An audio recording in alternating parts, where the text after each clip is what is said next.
PJ Abdul Kalam கலைக்கல்லூரியின் சார்பாக ஒரு கிராமிய ஒயிலாட்ட நிகழ்வை இங்கே நிகழ்த்தியுள்ளோம். அதுவரை நிகழ்ச்சிக்கு அமைதி காத்து ஒத்துழைப்பு தருமாறு உங்களை கேட்டுக்கொண்டு எங்கள் நிகழ்ச்சியை ஆரம்பிக்கின்றோம்.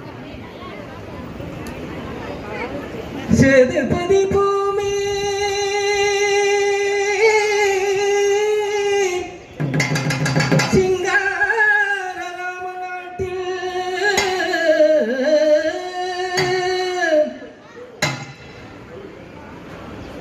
சிறப்பாக நடந்து வரும் புத்தக திருவிழாவை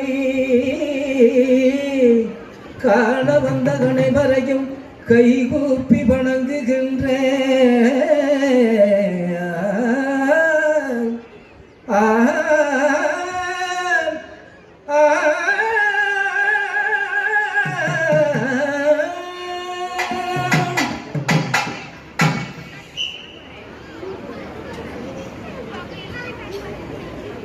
சத்திக்கு முதல் மகனாம கல்வன் கந்த பித்தகரை கைதொழுவோம் தருணமே. சத்திக்கு முதல் மகனாமதி முதல்வன் கந்த பித்தகரை கைதொழுவோம் தருணமே. இத்தருணம் ஏகி ஒயில் ஆட்டம் எடுப்போம். இத்தருணம் ஏகி ஒயில் ஆட்டம் எடுப்போம். தருணம் ஏகி ஒயில் ஆட்டம் எடுப்போம். இடது காலில் கச்சம் கட்டி ஜெயம் பெறுவோம். இடது காலில் கச்சம் கட்டி ஜெயம் பெறுவோம். வந்த ஜனங்கள் எல்லாம் மகிழ்ந்திடவே. வந்த ஜனங்கள் எல்லாம்